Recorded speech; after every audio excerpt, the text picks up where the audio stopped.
महिला आरक्षण घटना दुरुस्ती विधेयक लोकसभेमध्ये आज मंजूर झालेलं नाही। याच अनुषंगाने बोलण्यासाठी शिवसेनेच्या खासदार डॉक्टर ज्योती वाघमारे आहेत माझ्यासोबत।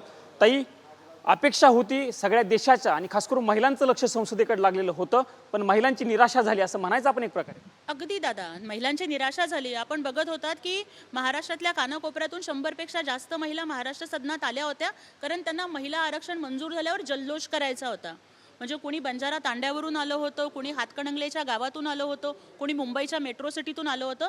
पण तुम्ही आत्ता बघताय की मी त्या सगळ्या महिलांना निरोप दिलेला आहे। अत्यंत दुःखी मनानं त्या महिला गेलेल्या आहेत। त्यांच्या अपेक्षाभंगाला जबाबदार कोण आहे?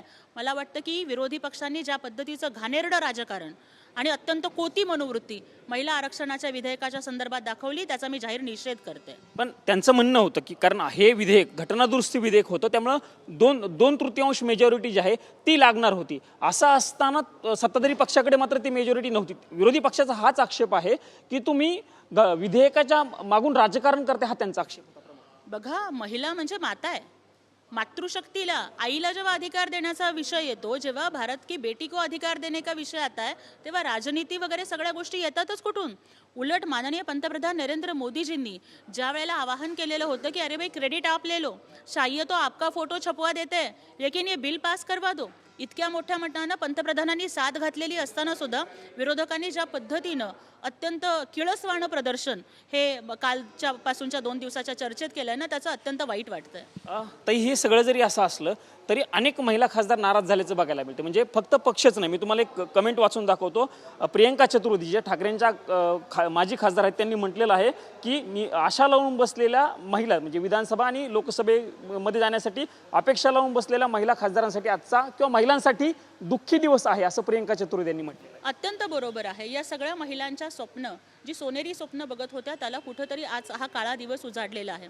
मी तुम्हाला सांगते, आज ज्या महिला महाराष्ट्रातून आलेल्या होत्या आणि त्यांनी पब्लिक गॅलरीमधून लोकसभेचं कामकाज बघितलं, त्या आज सकाळी श्रीकांतजी शिंदे साहेबांशी संवाद साधताना म्हणाल्या की दादा, आम्हाला डेमो मिळाला, ये झाकी है, अभी बहुत कुछ बाकी है। म्हणजे त्या महिलांना कुठंतरी वाटत होतं की आज आपण पब्लिक गॅलरीत आहोत, तर उद्या आपण लोकसभेत असू, उद्या आपण विधिमंडळात असू।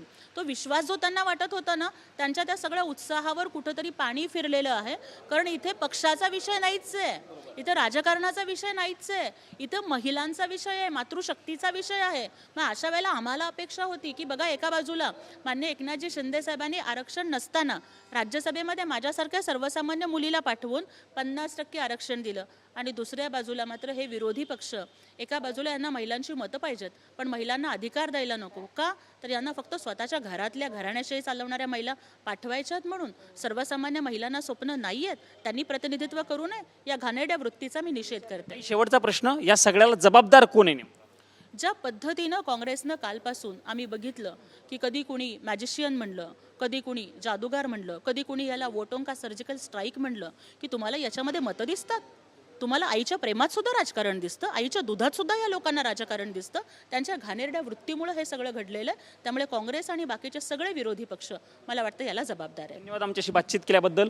या डॉक्टर ज्योती वाघमारे होत्या, त्यांनी स्पष्ट केलेलं आहे की या सगळ्यासाठी काँग्रेस आणि विरोधी पक्ष जबाबदार आहे, त्यांना देशातील महिला धडा शिकवतील, अशा पद्धतीची प्रतिक्रिया ज्योती वाघमारे यांनी TV9 मराठीशी बोलताना व्यक्त केल्याचं आपल्याला बघायला मिळालेलं आहे। कॅमेरामन विनोद कुमार सह मी प्रमोद जगताप, TV9 मराठी, नवी दिल्ली।